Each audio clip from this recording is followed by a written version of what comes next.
Everest पे नहीं, ब्रह्मांड के आखिरी कोने में जाकर कदम रखकर, ब्रह्मांड के छोर में कदम रखकर ये बता दिया कि मेरा रिकॉर्ड कोई नहीं तोड़ सकता। आदरणीय श्रोता जनों, वो ब्रह्मांड के ऊपर। अच्छा एक बात बताइए, मैं आपसे पूछना चाहता हूँ, भगवान ने 2 पग में सब नाप लिया तो भगवान की ऊंचाई तो बहुत बड़ी होगी। जिसकी मैंने कल बताया था, जिनके उदर के अंदर सारा ब्रह्मांड समाया है, जो 2 कदम में पूरे ब्रह्मांड को नाप लें। एक बात बताओ, फिर भगवान का वजन कितना होगा? मैं 5.5 फीट का हूँ, मेरा वजन 94 किलो है, आपका 90 होगा, किसी का 80 होगा, किसी का 75 होगा। ए बेटा अभी फटाका मत फोड़ो, अभी कुछ भी मत करें, 10-15 मिनट की कथा हो जाने में। जो भी बच्चे हैं उनसे मना कर दो। एक बात बताइए, कितना वजन होगा भगवान का? किसी को पता है? नहीं है मां? मैं बताऊं भगवान का कितना वजन? एक दिन भगवान श्री नारायण मतलब कृष्ण और उनकी पत्नी सत्यभामा बैठे थे, और जब पति पत्नी बैठते हैं ना तो एक दूसरे से थोड़ा लड़ते हैं। और मैं आपसे एक निवेदन मत करूं, स्त्री और पुरुष दोनों से, दीदी और भाइयों से, जब भी साथ में बैठो ना तो 10-15 मिनट लड़ाई जरूर करा करो। आप कहोगे पहले पंडित जी हो जो लड़ने को कह रहे हो। हमारे देश की संस्कृति है पति और पत्नी को लड़ना चाहिए। आप कहेंगे क्या बात करते हो जी? जी हाँ, हमारे यहाँ कहावत है, भगवान लड़ना दे पर बिछड़ना ना दे। आदरणीय श्रोता जनों, लड़ना दे पर बिछड़ना ना दे। आपको पता है हम लड़ के 50 साल गुजार लेते हैं। क्यों? क्योंकि लड़ते हैं ना तो जितनी मन की एर होती वो सब निकल जाते हैं, प्रेम फिर से आ जाता है। तो लड़ना दे पर बिछड़ना ना दे।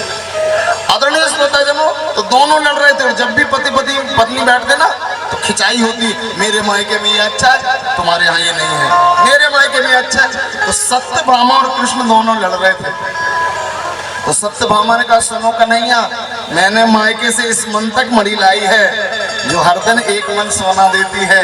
एक तरफ तराजू में तुम्हें रख दें और एक तरफ सोने को रख देना तो हल्के पड़ जाओगे।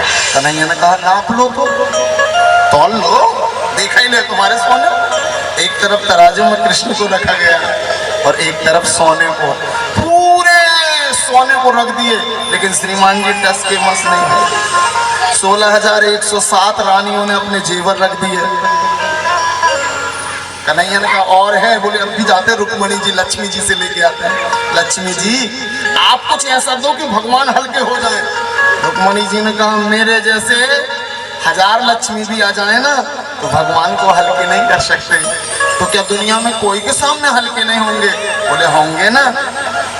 तो भैया को जगह देना, तो अच्छे से बैठो बेटा,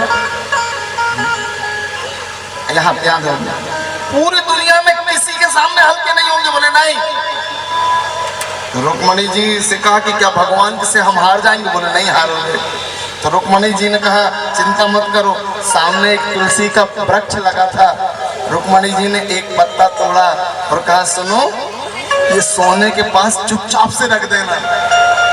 इस दुनिया में कोई मशीन नहीं बनी है जो तुलसी के पत्ते को नाप दे कि कितनी मिलीग्राम है। जैसे ही तुलसी के पत्ता को सोने के पास रखा गया, आप यकीन मानना, जिस परमात्मा ने पूरे ब्रह्मांड को गर्भ में रखा है, जिस परमात्मा ने पूरे ब्रह्मांड को 2 पग में नापा है, वो तुलसी के पत्ता के सामने हल्का हो गया। आदरणीय श्रोता जनों, वो तुलसी के पत्ता के सामने हल्का। तो हम उसे क्या कहें?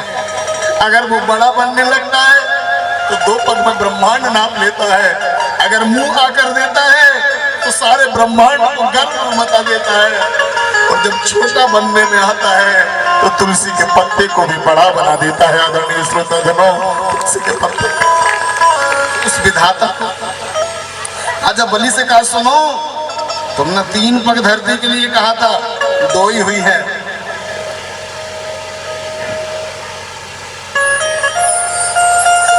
तीसरा पग कहाँ रखें? राजा बलि तुम झूठ बोलते हो, नाग पास में बंधवा के नरक में डालेंगे। जब भी मैं दीदियों से निवेदन करूं, जब भी पति ना मुसीबत में हो ना, खुशी में हो तो खूब लड़ा करो, लेकिन जब मुसीबत में हो ना तो सामने डट जाया करो। यहाँ पर जितनी भी बुजुर्ग दीदियाँ बैठी हैं उनके लिए जोरदार ताली बजाओ। जब ये आई थी ना इस गांव में गाड़ा घाट में, इनसे पूछना, खुद ही चकिया चलाती थी, खुद ही मूसल चलाती थी, किलोमीटर दूर से पानी लाती थी, और पति गुस्सा में आ जाता था ना तो मार भी देता था तो सह जाती थी, लेकिन कभी अपने पति का साथ नहीं छोड़ी थी। ध्यान रखना, जो हर मुसीबत में अपने पति का साथ निभाती है ना वो विंध्यावली कहलाती है। आदरणीय श्रोता जनो, वो विंध्यावली सामने डट गई। प्रभु एक बात बताइए, आपकी नजरों में हमारी इज्जत है कि हमारे धन की? प्रभु ने कहा आपकी इज्जत है। तो बोले दो पग आपने हमारे धन पे रखा है, तीसरा पग आप हमारे सिर पे रख दीजिए।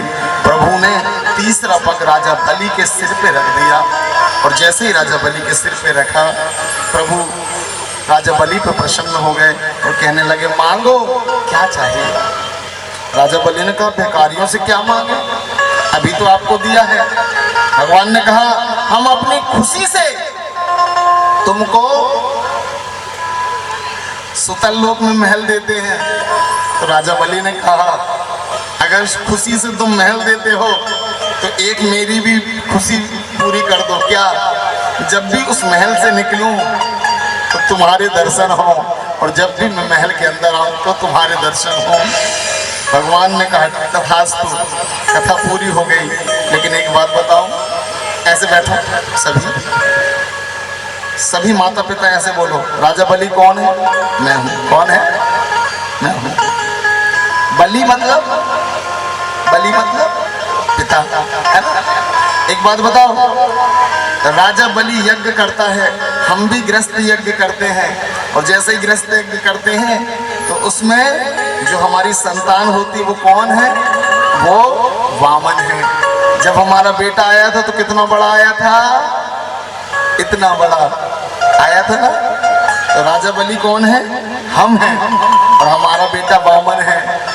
जैसे ही वो आया तो हमने उसको मन दे दिया, और जब पढ़ाई के लिए मांगा तो हमने उसे धन दे दिया, और जैसे ही वो बड़ा होता है और दो पग में पूरी संपत्ति नाप लेता है तो आपको पता है फिर धीरे से कहता पिताजी माताजी और है? तो माता पिता कहते हैं बस इतना ही था बेटा। तो कहता है और नहीं है? बोले नहीं। तो माता पिता कहते हैं बेटा तू जब आया था तो हमने तुझे मन दिया, तूने जब मांगा हमने तुझे धन दिया, अब केवल ये बूढ़ा तन है बेटा, इसे भी लेकर हमारा उद्धार कर दे, इसे भी लेकर हमारा उद्धार कर दे। जोर से बजा दे। अच्छा एक बात और बताओ, फिर बेटा भी बड़ा दिलेर होता है, सुनो मैं अपनी इच्छा से तुम्हें वो जो घर है ना उसमें जो पीछे वाली कुठलिया है, पीछे वाला कमरा है, वो तुम्हें देता हूँ, बाकी ये छोटा का ये बड़ा का। तो माता पिता कहते बेटा चाहे पीछे वाला कमरा देना चाहे बाजू वाली कुठलिया देना, बस ऐसी जगह में देना जहाँ पर जब भी तू अंदर आए तेरे दर्शन हो जाए, और जब भी तू बाहर जाए तो तुझे देख लूं। बस यही मेरी इच्छा है, यही हर माता पिता की इच्छा है। और जैसे ही ये हिस्सा बंटवारा होता है ना तो फिर बलि कौन हो जाता है? बलि हो जाते हैं बहन और भाई। तभी तो जैसे ही वामन भगवान दरवाजा में आए तो लक्ष्मी जी वामन भगवान को छुड़ाने के लिए बलि को राखी बांधने आई कि ऐन बद्धो बलि राजा दान विंद्रो महाबला तेन त्वामनो बधना रक्षे माचल माचल। और राखी बांधी। जैसे ही राजा बलि को लक्ष्मी जी ने राखी बांधी तो बलि ने कहा मांगो क्या चाहिए। बोले जो पूरी संपत्ति देकर आपने वामन भगवान को पाया है ना वो मुझे दीजिए। एक राखी के धागा का के लिए पूरे विश्व की संपत्ति देकर जो परमात्मा को पाया था ना वो लक्ष्मी को देकर रक्षाबंधन को अमर कर दिया। आदरणीय श्रोताजनों, रक्षाबंधन को अमर कर दिया। जोर से बजा लीजिए। अच्छा एक बात बताऊं, एक बार बहनों के लिए जोरदार ताली बजाइए और जोर से बजाइए। गाड़ाघाट की जमीन कितने लाख रुपए एकड़ है? 10 लाख, 15 लाख, 20 लाख रुपए एकड़ है ना। अच्छा अगर सगे दो भाई भाई हो और अगर जमीन में नाम हो जाए तो कौन भाई होगा जो 1 डिसमिल भी छोड़ देगा? छोड़ेगा? नहीं छोड़ेगा। लेकिन जैसे ही पटवारी और आरआई के सामने जाती है ना बहनें, और पटवारी और आरआई कहते हैं सुनो ये 3 एकड़ जमीन में तुम्हारा नाम है, तो आज भी भारत की बहनें देखो डबडबाई आंखों से अपने भाई की तरफ देखती हैं और कहती हैं भैया ये जमीन हमें नहीं चाहिए, बस 2 वचन दे दो। क्या? एक, रक्षाबंधन में हमें लेने आ जाना और जब भी हमारे बच्चों के कन्नर होना तो खड़े हो जाना। ये सारी संपत्ति हम निछावर करते हैं। मैं आपसे एक प्रार्थना करूं, बहनों के अंदर जितनी कुर्बानी है ना इतनी किसी में नहीं होगी। लेकिन रक्षाबंधन के दिन आप सबसे मेरा निवेदन है, कौन कौन है जिनके माता पिता नहीं है? हाथ उठा के बताओ। आपको अपने माता पिता की याद आती है? जिंदा करना चाहते हो तो मैं एक उपाय बताऊं। कभी माता पिता की याद आए तो भाई बहन मिलकर बैठा करो। कभी माता पिता की याद आए तो भाई बहन मिलकर बैठा करो। किसी के चेहरे में माँ मुस्कुराती हुई दिखाई देगी तो किसी के लहजे में तुम्हें पिता नजर आएंगे। आदरणीय श्रोताजनों, पिता नजर आएंगे। ऐसा लगता है ना छोटी बहन बिल्कुल माँ जैसी है, बड़े भाई बिल्कुल पिता जैसे हैं। जैसे ही भाई बहन मिलकर बैठते हैं ना तो माता पिता फिर से जिंदा हो जाते हैं। और आपसे एक और निवेदन करूं, अब संसार से रिश्ते खत्म होने वाले हैं। हम दो हमारे दो, मतलब एक भाई और एक बहन, तो बहन का रिश्ता भी खत्म, भाई का भी खत्म, जीजा जी का भी खत्म, मामा का भी खत्म, मौसी का भी खत्म। जिनके यहाँ लड़की है तो भाई का रिश्ता खत्म। और कुछ दिन बाद हम दो और हमारे एक, इस विश्व से रिश्ते खत्म हो जाएंगे। मैं आपसे निवेदन करूं, हम आखिरी पीढ़ी हैं जिनको ये रिश्ते मिले हैं। अपने बहन भाइयों के रिश्ते को निभा लीजिएगा। कि पत्ता टूटा डाल से ले गई पवन उड़ा, अब के बिछड़े कब दूर पड़ेंगे जाए। जो भाई बहन मिले हैं ना, कहते हैं मिट्टी जोड़कर ईंट बनती है, ईंट जोड़कर दीवार बनती है, दीवार जोड़कर घर बनता है, और घर में सारे रिश्ते जोड़कर घर ही स्वर्ग बनता है। आदरणीय श्रोताजनों, घर ही स्वर्ग बनता है। मैं आप सबसे निवेदन करूँ, हम और आप कुछ दिन के लिए आए हैं संसार में, और उसके बाद जब आप बिछड़ेंगे ना तो ये भाई बहन किस जन्म में मिले कोई ठिकाना नहीं। मैं आपको दुखी तो नहीं करना चाहता, लेकिन एक बात बताऊं, आज मेरे ऊपर बहुत बड़ी गाज गिरी है। रात्रि में 12 बजे मुझे पालने वाली, मुझे राखी बांधने वाली मेरी बहन का स्वर्गवास हो गया। मैं अभी उनके दर्शन करके यहाँ आया हूँ व्यास आश्रम में। जिस बहन ने मुझे पाला, आपको पता है मैं जब पहुंचता नहीं था तो वो शुगर थी, लेकिन मेरा इंतजार करती थी कि मेरा भैया आएगा जब मैं भोजन करूंगी। आज मेरी बहन मुझे छोड़ के चली गई, लेकिन मैं ऐसे मोड़ में था कि मुझे दोनों का निर्वहन करना था। मैंने बहन का दर्शन करा कटनी में, और सीधे व्यास आश्रम में है। आज मेरी बहन पंचतत्व में विलीन हो गई। मैं आपसे एक ही प्रार्थना करूंगा, इस संसार में हम आए हैं कुछ रिश्ते लेकर, इनको निभा लेना, क्योंकि ये बार बार नहीं मिलते। आदरणीय श्रोता, शिव जो चाहे वही, हमारी और आपकी इच्छा नहीं चलती। आज मैं व्यास आश्रम में बैठा हूं तो मैंने एक ही बात सोचा था, मेरी बहन मुझसे बहुत खुश होगी, आज वो मेरे परमात्मा के पास गई।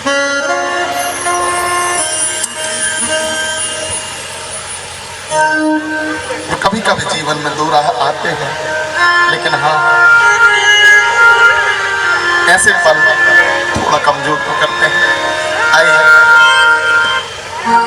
शिव जो चाहे वही, मैं तो आप सबसे निवेदन करूंगा ऐसे हाथ जोड़कर मेरी बहन सावित्री दुबे जी के लिए, उनके आत्मा शांति के लिए प्रार्थना करना। शिव जो चाहे वही तो होना है, शिव जो चाहे वही तो होना है। आदमी खिलौना है, आदमी खिलौना है। शिव जो चाहे वही तो होना है, शिव जो चाहे वही तो होना है। आदमी होना है, आदमी खिलौना है।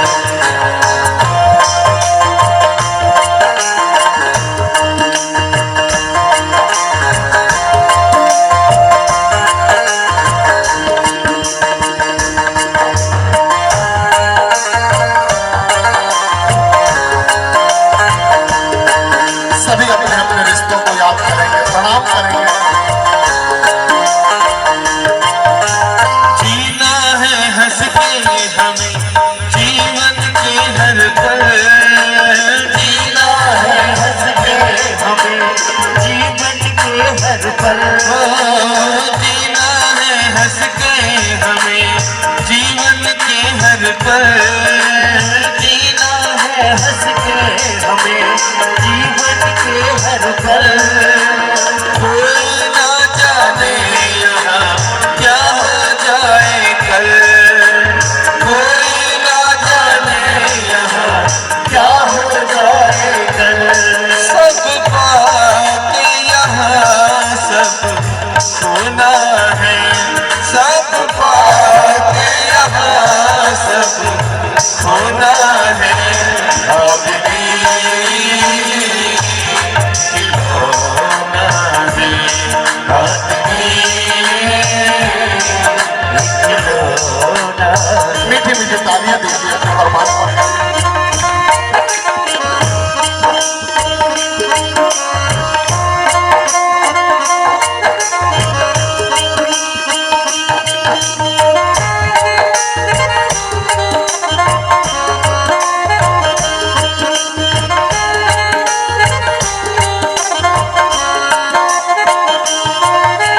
छोटा सा एक घर मिला, उसमें मिला है प्यार।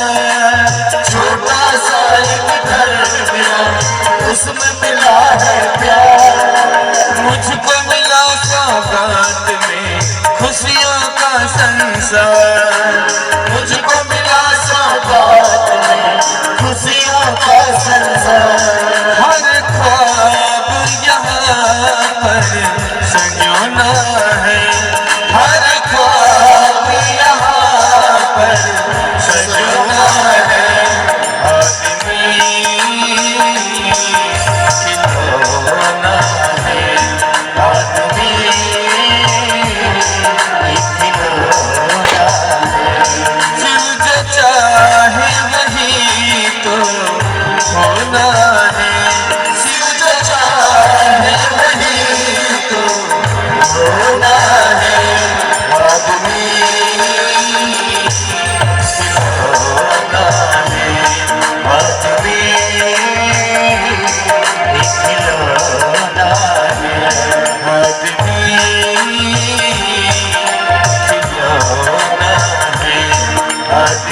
इकलौता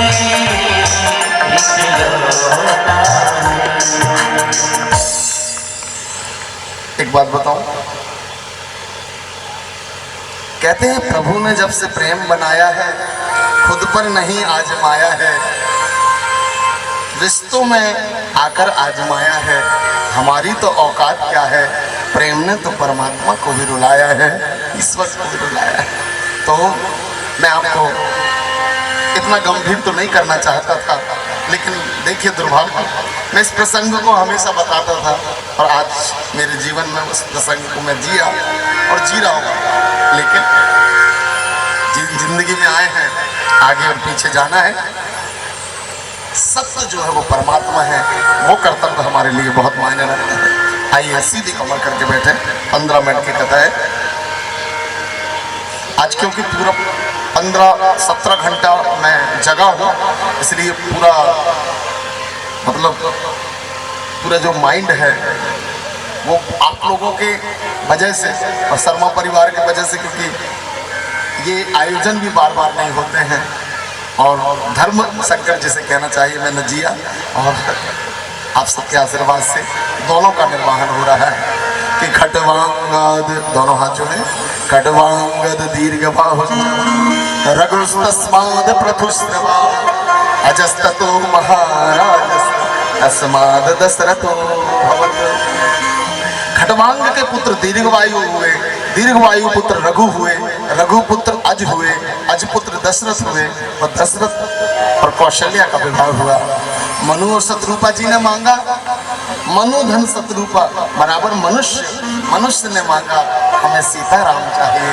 बोलिए सीताराम भगवान की। दशरथ जी के घर में भाई प्रगट कृपाला दीन दयाला कौशल्या है। दशरथ जी के यहाँ यज्ञ नारायण की कृपा से एक पुत्र का जन्म हुआ जिनका नाम राम रखा गया।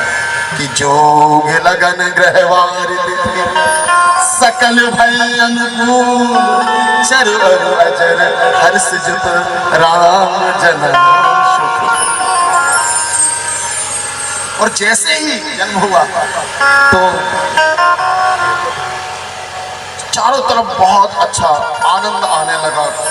आदरणीय श्रोताजनों, राम के जन्म के बाद आप लोगों के पास 10 मिनट है ना?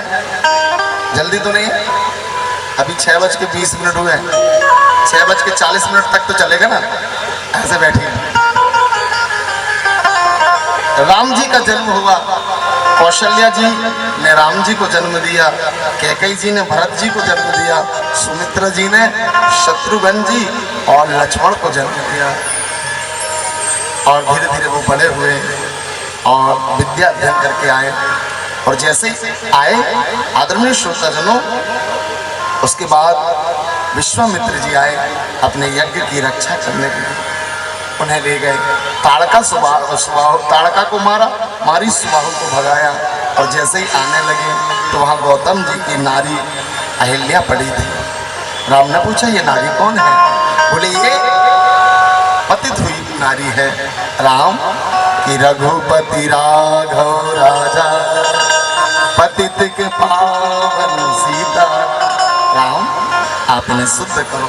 राम जी ने एक पतित नारी को अपने चरण रज से शुद्ध कर दिया। उसके बाद कर भला सो हो भला, कर भला सो हो भला। आदरणीय श्रोताजनों, जैसे ही राम जनकपुरी में गए, स्वयंवर हुआ। और स्वयंवर हुआ और जैसे ही स्वयंवर हुआ तो किसी से धनुष नहीं टूटा। राम खड़े हुए और जैसे ही राम खड़े हुए धनुष को उठाया और जैसे ही तीर कमान चढ़ाने की कोशिश करी, धनुष टूट गया। दशरथ जी बारात लेकर आए और जैसे ही बारात लेके आए तो चारों राजकुमार दूल्हा बने हैं। सीता जी राम जी के लिए वरमाला लेके आए। सीता जी की ऊंचाई है लगभग सीता जी की ऊंचाई है लगभग 5.5 फीट और राम जी हैं 6.5 फीट की। और आपने देखा होगा शादियों का सीजन चल रहा है, छोटा सा 4 फीट का भी दूल्हा होगा ना तो बाराती कहते हैं 4 फीट का भी तन के 5 का हो जाता है। और राम जी तो वैसे ही 6.5 के, बोले सीधी कमर, और राम जी तन गए। और जैसे ही तन गए तो सीता जी वरमाला डाल पाई नहीं पा रही। तो सीता जी ने आंखों आंखों में कहा, सुनो, तुमको हमारे साथ रहना है पूरी जिंदगी की व्रतियों के साथ। राम जी ने कहा तुम्हारे साथ? तो बोले थोड़ी तुम झुको थोड़ी हम झुके, तभी तो गृहस्थी चलेगी, अकेले में नहीं चलेगी। राम जी ने कहा ठीक कहा। राम जी झुकने लगे। जैसे ही झुकने लगे तो व्रतियों ने कहा नहीं नहीं नहीं नहीं, चुप रहो, हमें इनके साथ रहना है। सीता जी ऐसे वरमाला लेके खड़ी है। राम जी ने कहा डाल दो, बोले खड़े रहो। राम जी ने कहा दिखाना चाहते हो कि अभी से इतने झुक रहे हैं तो बाद में क्या होगा? तो सीता जी ने कहा नहीं, मैं सुबह से बैठी हूँ, देख रही हूँ इन घमंडी राजाओं को, इनसे न धनुष उठा न हिला, फिर भी अकड़ के बैठे हैं। मैं इन घमंडी राजाओं को ये दिखाना चाहती हूँ, हे घमंडी राजा, तुम कुछ नहीं कर पाए फिर भी अकड़ के बैठे हो। एक बार मेरे राम को देखो जो सब कुछ करके भी झुक के खड़े हैं। एक बार यहाँ से विनम्रता सीख के जाओ। एक बार यहाँ से, राम जैसा कोई विनम्र नहीं होगा। एक बार राम के लिए जोरदार ताली बजाना पड़ेगा। राम इतने विनम्र हैं। पिताजी ने कहा बन जाना है। जी पिताजी। गोहराज ने कहा हृदय से लगा लो। जी गोहराज। केवट ने कहा पैर धुलवाना पड़ेगा, यहाँ बैठो। जी केवट जी। जब भी कुछ हुआ है ना, एक बात बताऊं, राम जैसा विनम्र कोई नहीं है। जब उनसे कोई पूछता कि तुम राम रावण युद्ध कैसे जीते, तो बोले लक्ष्मण की वजह से, हनुमान की वजह से, अंगद सुग्रीव की वजह से, विभीषण की वजह से। जो सब क्रेडिट दूसरों को दे दे वो राम है। आदरणीय श्रोता जना, वो राम है। एक बार जोर से। लेकिन एक बात बताओ, जब रावण को मारकर सीता जी को लेके आए राम, तो मैंने सुना है अग्नि परीक्षा लिए थे। सही में लिए थे अग्नि परीक्षा? अच्छा, राम जी ने ठीक किया था कि गलत किया? जिनको लगता है ठीक किया वो ऐसे करें, आग में कोदा दिए ठीक करें, ऐसे करो या ऐसे करो। अब कहीं कह रहे हैं गलत किया। ध्यान रखना, परमात्मा कभी गलत कर ही नहीं सकते। मैं आपसे दोनों चीज रख रहा हूं। राम ने रावण के पास रही सीता की अग्नि परीक्षा ली, ठीक किया या गलत किया? और अग्नि परीक्षा ठीक है या जो दूसरे करते हैं वो ठीक है? तो ध्यान रखना, आजकल हम लोग ना अपने देश में ना महानायक नायक ऐसे लोगों को बना रहे हैं जो बुद्धू हैं, 3 इडियट है। एक है, आप बुरा ना मानना, 5 मिनट की कथा है, मिस्टर परफेक्शनिस्ट, जिसको कहते हैं आमिर खान। जानते हैं? सब जानते हैं। हाँ, जो कहता है दूध मत चढ़ाना, दही मत चढ़ाना, घी मत चढ़ाना, शहद मत चढ़ाना, गरीबों को खिलाना। लेकिन पता है ये हमें ज्ञान मार के खुद कौन से ज्ञान में जी रहा है? इसने पहली शादी करी रीना दत्ता से 1987 में, उसको तलाक दे दिया। दूसरी शादी करी किरण राव से, उसे भी तलाक दे दिया। अब तीसरी दंगल वाली हीरोइन है हसीना शेख, जिसको बेटी बनाया था, अब उससे शादी करने की सोच रहा है। और ये हमें ज्ञान देता है कि दूध दही घी शहद नहीं चढ़ाना। लेकिन एक बार अपने प्रधानमंत्री जी के लिए जोरदार ताली बजाओ, और जोर से बजाओ, कोई भी पार्टी को हो। एक बात बताओ, प्रधानमंत्री ने 3 तलाक समाप्त कर दिया। क्या समाप्त कर दिया? मुस्लिम धर्म में एक रिवाज था कि अगर पति को गुस्सा आ जाए आधी रात को और वो 3 बार कह दे तलाक तलाक तलाक, उसी समय उस पत्नी को निकलना पड़ता था घर से। और अगर गुस्सा शांत हो गई सुबह और उसको रखना है तो ऐसे ही सीधे नहीं रख सकते थे, उसको बहुत कान खोल के सुनना, उसको अपने सगे ससुर से शादी करना पड़ता, या देवर से, या जेठ से, या मौलवी से, या पड़ोसी से, या मामा ससुर से।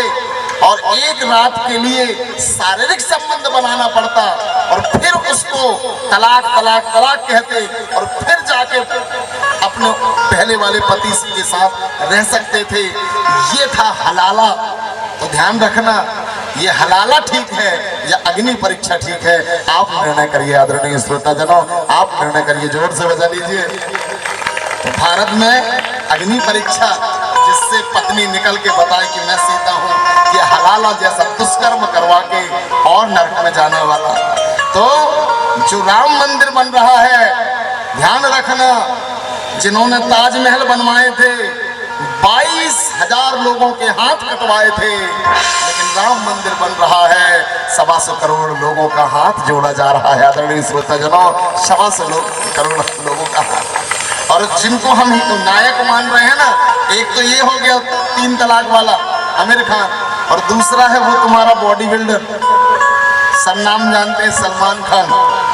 हमारे यहाँ, मैं ये सब बातें इसलिए बता रहा हूँ कि जरूरी है। हमारे यहाँ आपको पता है, जेठ खांसता है बहू को देख के, वो खुद नचवाता है अपनी ही सगी भाई की बहू को और कहता है मुन्नी बदनाम हुई दबंग में, है ना। जाती रही भावना जैसी, प्रभु मूरत देखूं तुम तैसी। अगर न्यूज देखते होगे तो सही में मुन्नी बदनाम हो गई, अपने पति को छोड़ के अर्जुन कपूर के साथ भाग गई। आदरणीय श्रोताजनों, मुन्नी बदनाम हो गई है, ध्यान रखना। और तीसरा तुम कहते हो शाहरुख खान को, जिसका लड़का चरस पीता है, ये नायक नहीं है। आदरणीय श्रोताजनों, और चौथा आप कहते हो महानायक, जिसकी पत्नी संसद में हिंदूवादी सरकार को श्राप देती है, जो राम मंदिर के लिए 1 रुपए नहीं देते, हम उन्हें महानायक मानते हैं। जो अपने फ्लॉप बेटे को हिट करवाने के लिए अपनी ही बहू ऐश्वर्या राय के पीछे नाचते हैं, कजरारे कजरारे, और इतना गंदा गंदा इशारा करते हैं। ये महानायक नहीं है हमारे भारत के। हमारे भारत के महानायक राम है। आदरणीय श्रोताजनों, राम है जो अपनी इज्जत बचाने के लिए, अपने चरित्र बचाने के लिए सूर्पनखा की नाक काटकर रावण से भी पंगा ले लेते हैं। वो महानायक राम है। आदरणीय श्रोताजनों, तो सभी बोलिए, भारत के महानायक कौन है? राम। कौन है? पक्का? किसी के बाप की नहीं अयोध्या, राम लला का धाम है। भारत के नायक रघुनायक कौशल्या नंदन राम है। ये नायक नहीं है, हमारे राम नायक है। और मैंने जो बात कहा है, एक बार आप गूगल में सर्च करना, जो भी कहा है सच कहा है कि नहीं। नायक बनने लायक कौन है? आओ, उसके बाद कृष्ण जन्मोत्सव की ओर चलेंगे। किसी के बाप की नहीं राम लला का धाम है, धाम है। भारत के नायक रघुनायक कौशल्या नंदन राम है। भारत के नायक रघुनायक कौशल्या नंदन राम है। किसी के बाप की नहीं अयोध्या, राम लला का धाम है, धाम है। भारत के नायक रघुनायक कौशल्या नंदन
कण कण में श्री राम बसे हमको तो नजरे आता है।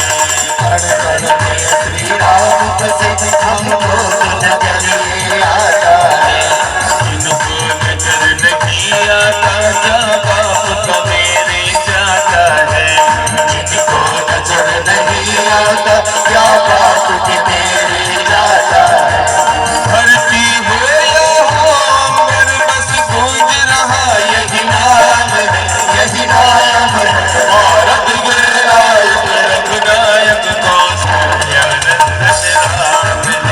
भारत के नायक रघुनायक कौशल्यानंदन राम है।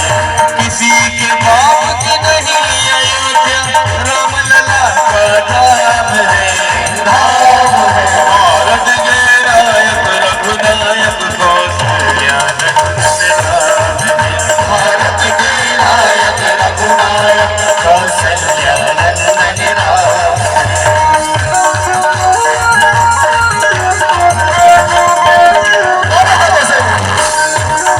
समर्थन है।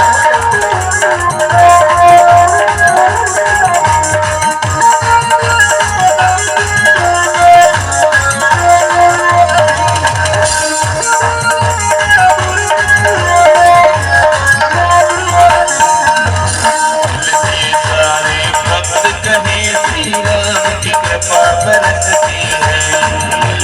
सारे भक्त कहे श्री राम की कृपा बरसती है। मुझको फिकर नहीं दुनिया की राम नाम की मस्ती है। मुझको फिक्र नहीं दुनिया की राम नाम की मस्ती है। वो रक्षक है बजरंग बली अब रुकना नहीं कोई काम है। कोई काम है भारत के नायक रघुनायक कौशल्यानंदन राम है। भारत के नायक रघुनायक कौशल्यानंदन राम है। भारत के नायक रघुनायक कौशल्यानंदन राम है। भारत के नायक रघुनायक कौशल्यानंदन राम है। रामचरित्र को विदा करके कृष्ण चरित्र की ओर चलें। सीधी कमर करके बैठे। 5 मिनट की कथा और है, फिर कृष्ण जन्मोत्सव। राम दिन है, कृष्ण रात है। राम सूर्य है, कृष्ण चंद्र है। राम कर्म है, कृष्ण संतोष है। राम गंभीर है, कृष्ण सरल है। राम मर्यादा है, कृष्ण लीला है। दोनों हाथ जोड़कर कृष्ण का स्वागत करें कि कथितो वंश विस्तारो भवता सोम सूर्यो राज्ञाम चोक्र वंश्याना चरितम परमात्म। आदरणीय श्रोताजनों, मथुरा के एक राजा है उग्रसेन। उनकी पत्नी पद्मावती है, जो 8वें महीने के गर्भ में आहुक नाम के राक्षस की छाया पड़ने से उनने जो पुत्र को जन्म दिया वो कंस नाम का हुआ, जो दुष्प्रवृत्ति में निकलेगा, ये गर्गाचार्य ने कहा, तो कंस को बहा दिया गया। नीचे जमुना जी में सूरसेन महाराज स्नान कर रहे थे, जो वासुदेव जी के पिता थे। उन्होंने उस बालक को देखा और पालन पोषण किया। नारद जी ने सोचा अगर कंस दुष्ट नहीं होगा तो कृष्ण कैसे आएंगे। तो एक दिन कंस जवान हुआ, जब नारद जी ने उसके कान भरे, तुम यहाँ के नहीं हो, तुम उग्रसेन महाराज के लड़के हो। कंस को जब अपना अस्तित्व का ज्ञान हुआ और द्वेष भी भर दिया, तो कंस अपने पिता के पास छल पूर्वक गया और पिता को मीठी मीठी बातों में फंसाकर क्षमा मांगा और कहा, पिताजी मैं तुम्हारा भक्त बनूंगा। पिताजी ने जवान लड़के को देखा, हृदय से लगाया। धीरे धीरे करके उग्रसेन महाराज की पूरी सेना को से लेकर पूरे धन संपत्ति पे अपना अधिकार किया। उग्रसेन महाराज को जेल में डाल दिया और उसके बाद अपनी बहन चाचा की लड़की देवकी का विवाह रचाया। वासुदेव जी को बारात लेके बुलवाया और जैसे ही विदा होने लगे कि देवताओं ने आकाशवाणी करी, ए मूर्ख कंस, जिस बहन को तू विदा कर रहा है इसी का 8वां गर्भ तेरा कारण होगा। कंस ने मृत्यु को बचाने के लिए, मृत्यु से बचने के लिए देवकी के सिर के केस पकड़े। वासुदेव जी ने कहा, तुम्हें 8वें बालक से खतरा है, मैं तुम्हें 8वां बालक ला के दूंगा। पहला बालक हुआ जेल में वसुदेव जी ने लाके दिया।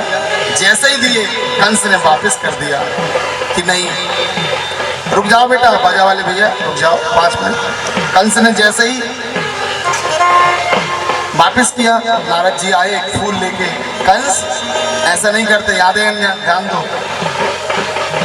नारद जी ने ऐसे फूल के गिन के बताया 1 2 3 4 5 6 7 8। पंखड़ी देखो 1 2 3 4 5 6 7 8, कहीं भी पहली हो रही, कहीं भी 8वीं। ये भगवान की गिनती है, कोई भी पहली होगी, कोई भी 8वीं।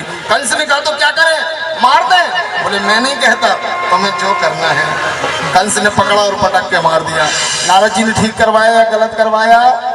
ऐसे करो या ऐसे, ठीक करवाया।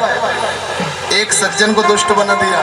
शास्त्र कहता है अगर एक गांव बचाने के लिए घर जलाना पड़े तो जला दो, एक तहसील बचाने के लिए गांव मिटाना पड़े तो मिटा दो, एक प्रदेश बचाने के लिए संभाग मिटाना पड़े तो मिटा दो, एक देश बचाने के लिए प्रदेश मिटाना पड़े तो मिटा दो, और विश्व बचाने के लिए आतंकवादी देशों को मिटाना पड़े तो मिटा दो। पाप नहीं लगता आदरणीय श्रोताजनों, पाप नहीं लगता। तो भगवान ने यही किया। 6 बेटे हुए। 7वीं में रोहिणी जी। रुक जाओ बेटा 1 मिनट वहीं पे खड़े हो जाओ। महाराज जी 2 मिनट रुक जाओ। सभी अपने अपने हाथ जोड़ें ऐसे, सभी अपना नाम लें। अब अपने पिताजी का नाम लें, अब अपने दादाजी का नाम लें, अब अपने परदादा जी का नाम लें, अब अपने परदादा जी के पिताजी का नाम लें। मैंने कॉमेडी नहीं करी, आप हंस क्यों रहे हैं? पता नहीं है? सोचिए 5 पीढ़ी पुराने नाम हमें नहीं पता, 5 पीढ़ी बाद हमारा नाम किसी को पता नहीं रहेगा। यही सत्य है संसार का। तो जो 5000 साल बाद भी याद है उसको बोलिए। बोलिए सत्यव्रतम, सभी बोलिए सत्यव्रतम, सत्यव्रतम, सत्य परम, सत्य परम, त्रिय सत्यम, सत्यस्य सत्यस्य योनिम योनिम निहितम निहितम च सत्ये, च सत्ये, सत्यस्य सत्यस्य सत्य सत्य मृत मृत सत्य सत्य नेत्रम नेत्रम सत्यात्मकम सत्यात्मकम त्वाम त्वाम शरणम शरणम प्रपन्नः। प्रपन्नः। 7-9 बार सत्य सत्य कहकर संबोधित किया गया।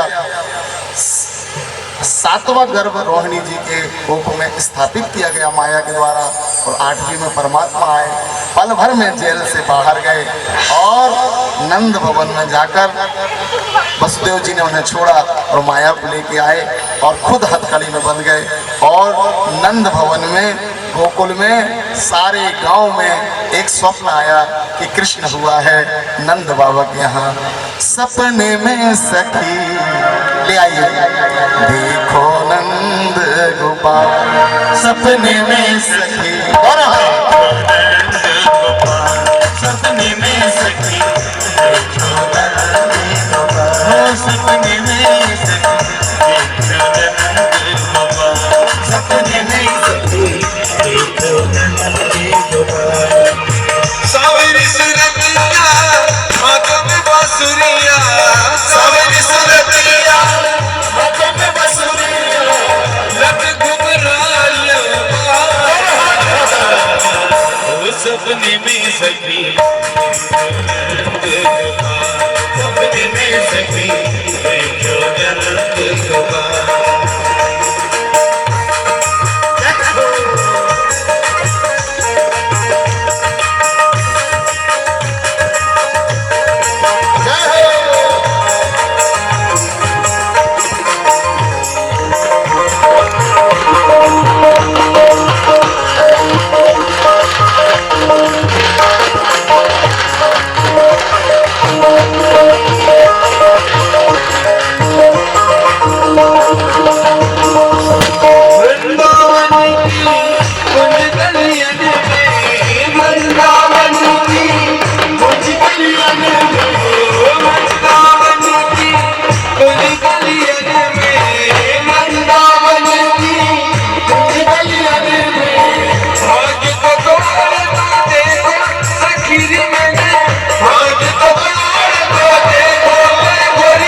सपने में सखी देखो नंद गोपाल, सपने में सखी देखो नंद गोपाल, सपने में सखी देखो नंद गोपाल, सपने में सखी। सभी अपने स्थान पर खड़े हो जाएंगे, सभी, और दोनों हाथ उठाएंगे, बोलिए वृंदावन बिहारी लाल की, और हाथ नीचे नहीं करेंगे, ऐसे उठाए जाए, और जिनसे नृत्य नहीं बनता हम बताते हैं, ऐसे करो।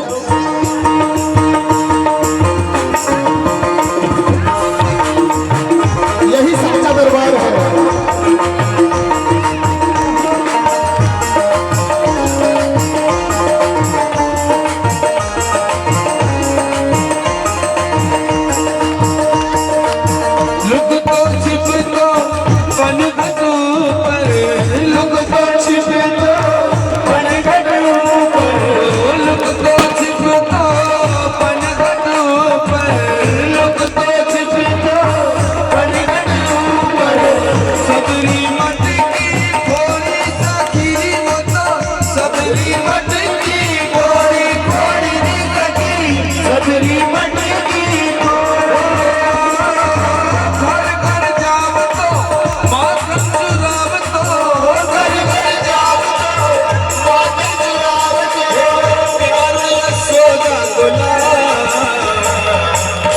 सपने में सखी देखो नंद गोपाल, सपने में सखी देखो नंद गोपाल, सपने में सखी देखो नंद गोपाल, सपने में सखी देखो नंद गोपाल।